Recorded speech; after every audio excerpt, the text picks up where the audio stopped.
Vamos agora começar até que de uma forma um pouco cômica, tá? Vai começar com uma forma um pouco cômica, mas é um pouco de Copa do Mundo. Até gostaria de saber se vocês querem saber e serem informados das coisas que estão acontecendo na Copa do Mundo. E agora acabou de vazar uma fofoca quente da Copa do Mundo, e para ser mais exato, da CBF. E parece que não, mas tem tudo a ver com política isso aqui, eu vou te explicar. Eu amo Léo Dias do Antigo Testamento. Então, segundo Léo, é o seguinte: o presidente da CBF deixou a esposa no México e foi para os Estados Unidos com a amante. Eu ia ficar 2 vezes puto. Tá toda a seleção, estão todos os famosos brasileiros em Nova York. Ele deixa a esposa no México? Eu, hein? Mas calma que tem foto, tá? Ele veio com foto e ainda mandou que o cara tá usando o verbo da entidade pra bancar a mulher em viagem internacional. Você tem noção? A gente tem aqui uma denúncia de infidelidade e uma de corrupção. Mês de Copa, eu vi que a CBF já negou, tá? Mas ele é presidente, né, gente? Eu acho que, ainda que fosse mentira, a CBF emitiu uma nota negando. Isso é muito fácil de provar. É só apresentar nota. Mas eu tô preso ainda que ele deixou a esposa no México e levou a amante pro bem bom. Com todos os famosos, todos os influenciadores, todas as festas em Nova York. A sua denúncia, porque o valor do jogo da seleção brasileira é impossível para a maioria da população brasileira pagar. Não, vamos lá, gente. O Léo Dias tá fazendo o trabalho dele. Tem um furo de reportagem, tem uma notícia. A função dele como jornalista é divulgar. Por quê? Porque tem homem poderoso custeando vida de luxo com dinheiro da CBF. Gente, vamos lá, são duas coisas. A gente tem aqui uma denúncia de infidelidade e a gente tem aqui uma denúncia de corrupção. São duas coisas separadas. Vi que a seleção já emitiu uma nota falando que não tem nada disso. Eu vou falar uma coisa, gente. Léo Dias leva pro coração. Não bota Léo Dias de mentiroso se você não tiver como provar. É que foto, né, gente? Não tem como negar foto. Olha lá, ó, rostinho de apaixonado, ela olhando pra... Ih, gente, não. Isso aí não tem cara de relação de trabalho. E não dá pra vir com esse papo de, ai, cuidado, pode tá acabando com o casamento. Porque o cara que viaja com a amante, se for verdade, também não tá muito aí pro casamento, né, gente?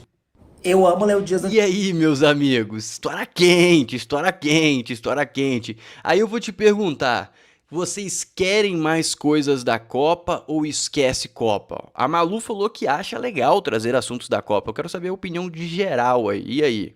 Vamos seguir agora. Isso aqui vai se conectar com política, tá? Já já vai se conectar. Mas antes disso, deixa só o Léo Dias falar aqui, ó. Porque vale a pena a gente saber a fofoca por um todo. Se referindo sobre a CBF. Não é sobre jogador, não é sobre nenhum atleta, é sobre o maior e mais importante dirigente da Confederação Brasileira de Futebol, Samir Chaud. Eu acho muito legal que tá criando uma tensão mó grande. Caraca, uma bomba. Meus amigos, é uma bomba? Entre aspas. A CBF, ok, tem corrupção e tem um cara traindo a mulher. Beleza, é muito relevante pra mulher dele, mas pra nação brasileira não é tão relevante. Mas sabe o que é relevante nesse quesito? É que a CBF é governada e tem um alto grau de influência do Gilmar Mendes. Filho de Gilmar Mendes bate no peito e proclama: quem convocou o Neymar fui eu. E vou falar pra vocês, provavelmente foi mesmo. Como assim, Floriano?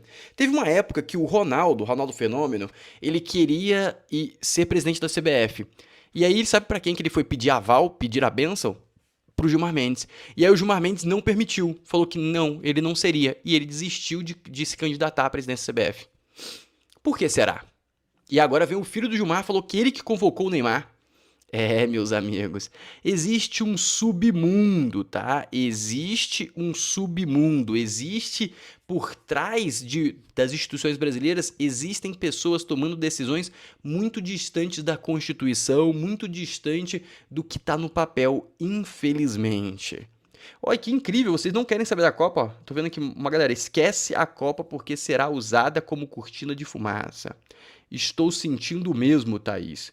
Nunca estive tão desinteressada na Copa, mas se for algo que conecta com política, sim. Positivo, Thaís Elaine. Então, anotei aqui, então, quando tiver conexão com política eu vou trazer, quando for fofoca pura, não vou trazer, então. Mas beleza, vocês viram a traição e vocês viram isso aqui. A pergunta é, e aí, se aprofundar, chega até o Gilmar? É complicado, é complicado. E vocês lembram que recentemente eu trouxe para vocês a previsão de uma médium sobre a vitória do Flávio Bolsonaro e a saída do Lula? E aí, meus amigos, aquela previsão ficou mais fraca agora, tá? A médium fez uma segunda previsão que eu acho que aí melou aquela ali, tá? Melou totalmente. Presta atenção nessa previsão dela aqui. Eu vou falar com vocês que eu sonhei de novo com os alienígenas invadindo o campo de futebol em Miami. E eu vi a cena dos jogadores nitidamente. Aí perdeu a linha, meus amigos. Essa moça tinha dado uma previsão boa, trouxe pra vocês se animarem. A probabilidade de acontecer já era pequena. Aí ela agora dá a previsão que os alienígenas vão sequestrar os jogadores. Aí me quebrou. Aí me quebrou totalmente. Me perdoem tirar a esperança de vocês, mas vai ser complicado. E agora a última informação, tá? A última informação da Copa, que o próximo roteiro já não vai ter tanta Copa, mas eu acho que isso aqui é importante em vários ângulos, tá? Presta atenção nisso aqui, ó. Eu acho que o Brasil vai perder porque o Brasil não aguenta o que essa galera aguenta. Presta atenção. Você já viu o treinamento dos jogadores de futebol da Coreia do Sul? É sobre receber pressão e continuar jogando. Quando o defensor empurra por trás, o corpo precisa receber essa força pelo core, quadril, pernas e chão. Eu não acho que os jogadores brasileiros estão preparados para receber pressão por trás. Eu não acho. Eu não acho. Sem perder o equilíbrio. Isso se chama força específica para o futebol. Olha como os caras estão treinando. Os nossos jogadores. O Neymar com a primeira pressão por trás, o Neymar já pulou 3 vezes, pô. Por isso, treinar apenas musculação tradicional Olha aí, não basta. Se você quer proteger melhor a bola, ganhar disputas e jogar mais forte sob pressão, precisa treinar como o jogo acontece. Segue aqui para mais conteúdos de performance. E agora eu vou fazer uma análise. Isso aqui é um pouco humor e tal, mas vou trazer uma análise interessante para vocês. Como que o Brasil chegou a ser pentacampeão? Vocês já se refletiram sobre isso? E eu vou fazer uma previsão um pouco ruim, talvez muito ruim, que eu acho que o Brasil nunca mais ganha um Hexa, ou pelo menos nas próximas décadas. Por quê, Floriano? Porque simplesmente, eu vou deixar mudo esse vídeo aqui, vou deixar rodando aqui do lado. Olha o nível de profissionalismo que o futebol tá. Esse aqui é o nível de profissionalismo. O cara tá treinando impacto por trás. Mas tá um nível de profissionalismo muito grande. Agora tem muita técnica. Investimento no futebol criou pessoas que analisam vários e vários microdados para você evoluir. E aí você percebe que quem começou a ficar muito bom no futebol? Alemanha. A Alemanha não tem histórico de ser um grande jogador e tal. Por quê? Porque eles têm investimento e eles têm técnica. Os caras realmente conseguem se organizar. Ou seja, agora a gente ganhou por muito tempo, por quê? Porque aqui era a raiz do futebol. O cara começava lá na base, ia treinando e tudo mais, e tinha o talento. Agora não é muito mais só talento, é técnica. E a gente fica muito distante porque não tem recurso financeiro, simples. E querendo ou não, a maior parte, tem uma boa parte da nossa seleção que treina lá fora e com certeza vai ter os melhores treinamentos e as melhores qualidades, só que cada vez o investimento da base é mais relevante. Ou seja, quando o nosso jogador tá lá na favela jogando e se destaca, a galera da Alemanha, a galera de todos os outros países que tem mais condição financeira, tem esse treinamento, só que desde criança. Tem treinamento técnico, tem o treinamento específico para o futebol, não são treinamentos aleatórios. E aí você começa a gerar uma abertura de tecnologia muito grande, que aí você cria grande diferença e distancia o Brasil. Marrocos deu um show no Brasil, meus amigos. A gente está vendo os países desenvolvidos cada vez terem melhor desempenho nas atividades físicas. Por quê? É investimento. No final é tudo sobre investimento. Eu sei que os filmes da Disney gostam muito de colocar você nasce abençoado, mas no final não é isso. No final é treino, no final é técnica, no final é você fazer a melhor alocação de tempo. O país faz a alocação de recurso e o indivíduo faz a alocação do tempo. Enquanto os nossos jogadores estão jogando aleatoriamente, peladinhas, que no passado dava muito resultado, agora não dá. Porque o cara tá agora reforçando o ponto fraco dele, o elo mais fraco da corrente. E ele vai evoluindo como um todo como jogador. E aí vai se distanciando. E esse é o resultado da gente ter ficado para trás na evolução econômica. Infelizmente. Faz sentido para vocês esse meu ponto ou não? Gostaria muito de saber.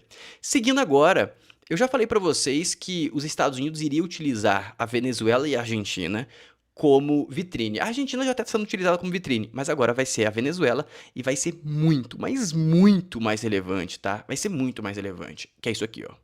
Ajá, señores, señores, ahí viene la bestia amarilla, ahí viene la bestia amarilla por la línea que rehabilitaron. Así que a disfrutar, pues, de la subida. Tá aí, ó. Vean, vean. Tá sendo ressuscitada a Venezuela. Tá aí, ó. E vai ser feita de forma muito rápida e segue aquela estratégia que eu falei pra vocês. Os Estados Unidos não conseguem vencer a guerra sozinha. Eles têm que fazer os países desenvolverem. Então ele está limpando os cânceres.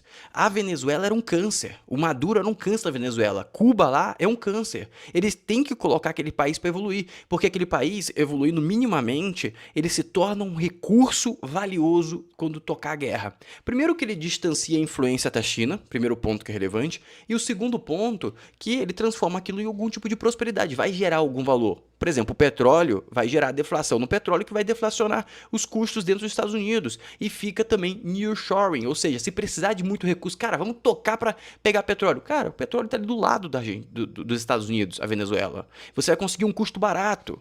Ou seja, tudo isso gera muito valor sem considerar a infraestrutura de produção dentro, de refino dentro dos Estados Unidos, que é focado para petróleo pesado. Ou seja, já está tudo feito. Isso vai gerar uma deflação gigante na economia americana e eles vão conseguir exportar petróleo como nunca. Eles já são campeões de exportação depois que o Estreito de Hormuz fechou. E não se esquece de curtir o vídeo e se inscrever no canal para a gente salvar o Brasil em 2026.